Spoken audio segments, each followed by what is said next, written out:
Escobar, hijo de Pablo Escobar, siendo apenas un niño, le tocó conocer de primera mano las atrocidades de su propio padre, entre ellas, ver cómo quemaban viva a una persona.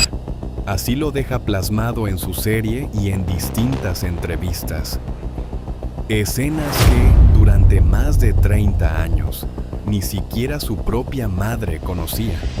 Y eso nos deja con una pregunta que incomoda. ¿Cómo hace un cerebro humano para enterrar y después liberar el peso de haber presenciado el horror de la mano de quien debía protegerlo?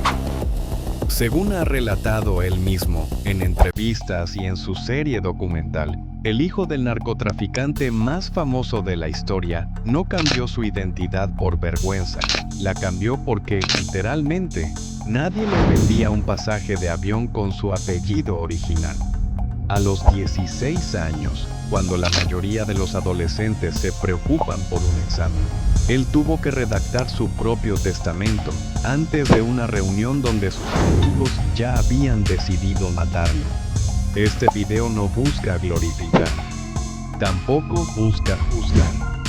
Busca algo mucho más incómodo: entender qué mecanismos psicológicos permiten que un ser humano, criado en el epicentro absoluto de la violencia, termine convirtiéndose en la persona que rompe el ciclo. Porque según cuenta él mismo, ninguno de los hijos de los sicarios que trabajaron para su padre repitió esa historia. Ninguno. Todos terminaron siendo profesionales, padres presentes, gente lejos del crimen. Eso no es casualidad, eso es un patrón psicológico. Hoy lo vamos a diseccionar. Aquí está la primera paradoja, y es perturbadora.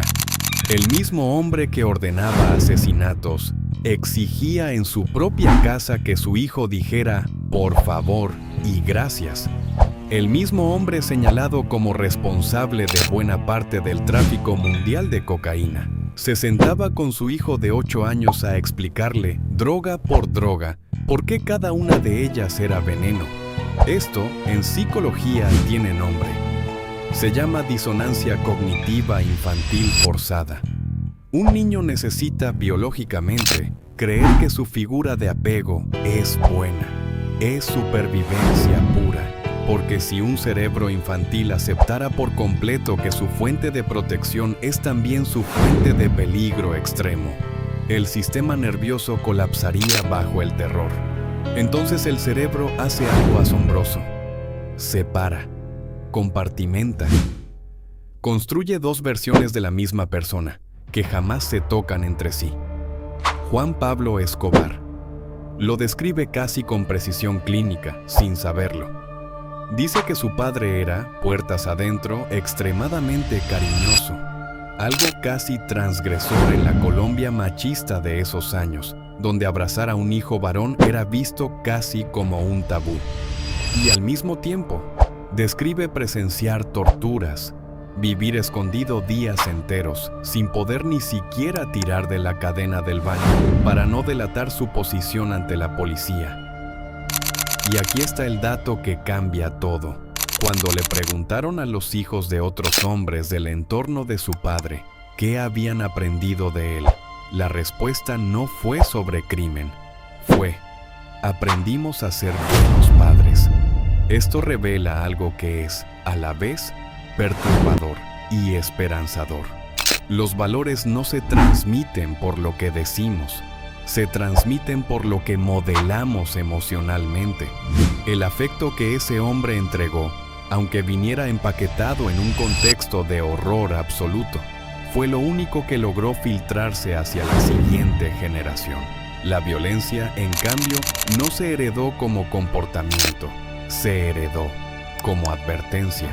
Esto conecta con un concepto de la psicología del trauma: la transmisión selectiva intergeneracional. Los hijos no copian el trauma completo de sus padres, extraen, casi sin darse cuenta, qué partes del legado sirven para sobrevivir y cuáles deben quedar enterradas para siempre. Hay un fragmento de esta historia que golpea más fuerte que cualquier balacera.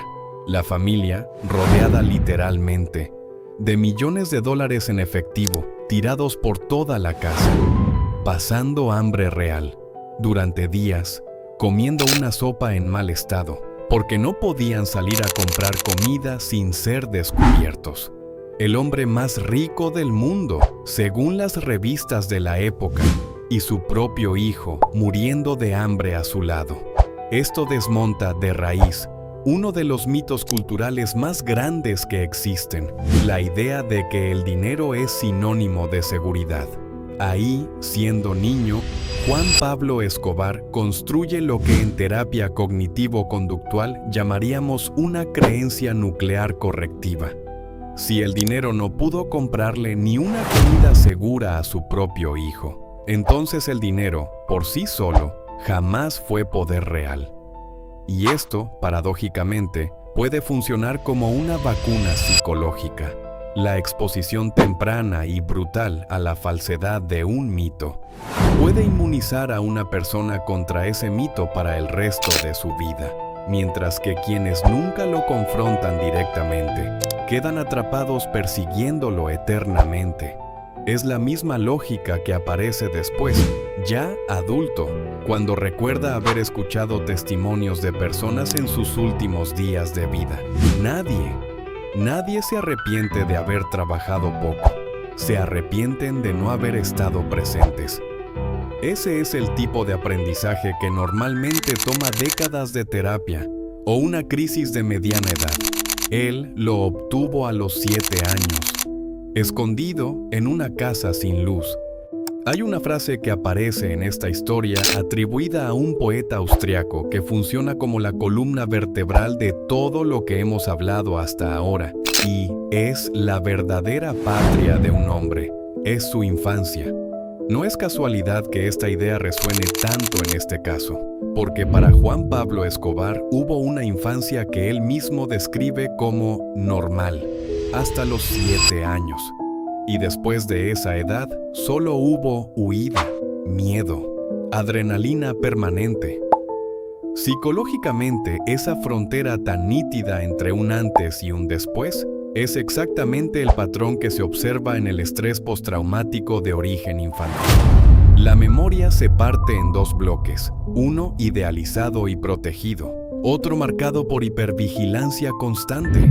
¿Recuerdan la escena con la que abrimos este video? Ese niño parado a un lado, viendo cómo su padre quemaba viva a una persona. Esa misma imagen que guardó en silencio durante más de 30 años, incluso lejos de su propia madre.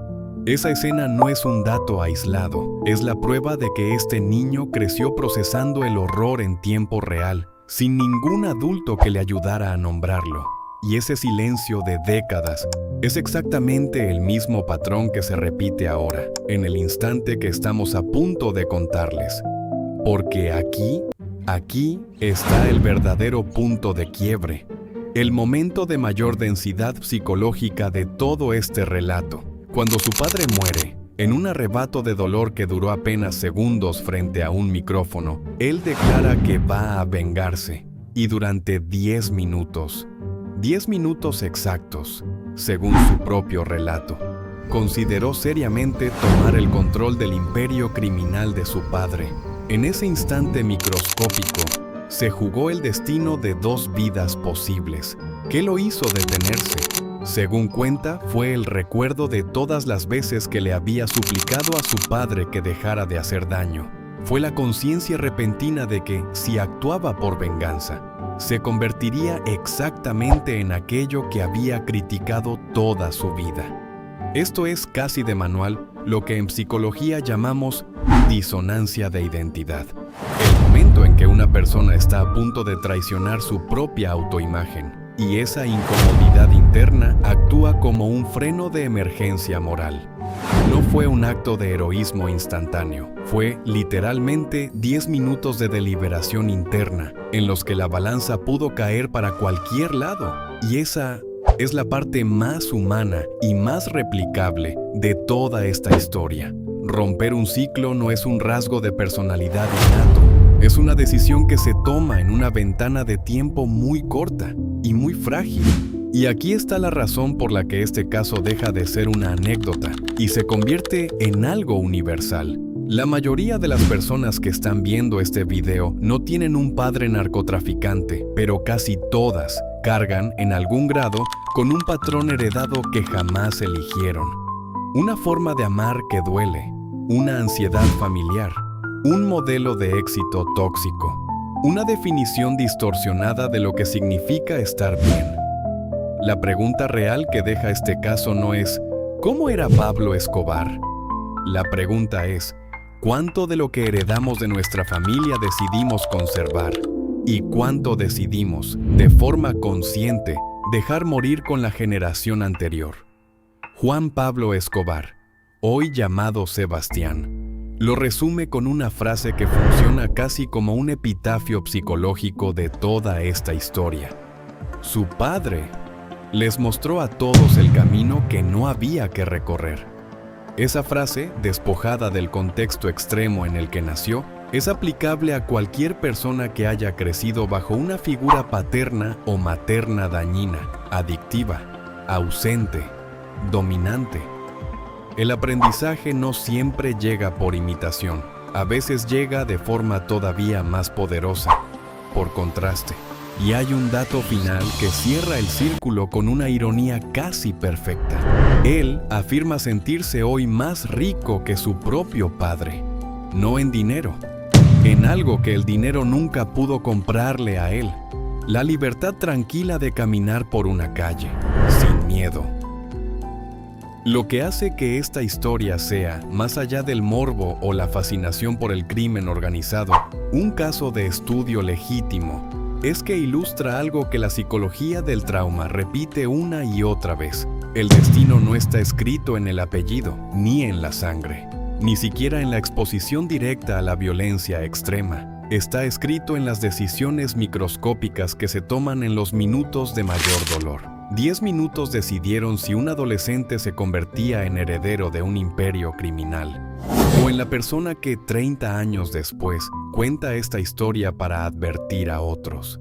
10 minutos y una infancia que, a pesar de todo, tuvo amor suficiente como para dejar una semilla distinta. Y ahora la pregunta es para ti. ¿Alguna vez has sentido que el pasado de tu familia define tu futuro? ¿Qué patrón heredaste que todavía no has decidido soltar? Analicémoslo en los comentarios. Las historias cambian, las versiones pueden debatirse, pero la psicología humana deja patrones que vale la pena estudiar. Y cuando aprendemos a reconocerlos, dejamos de mirar estos casos como entretenimiento y empezamos a utilizarlos como una herramienta para comprender mejor nuestra propia mente.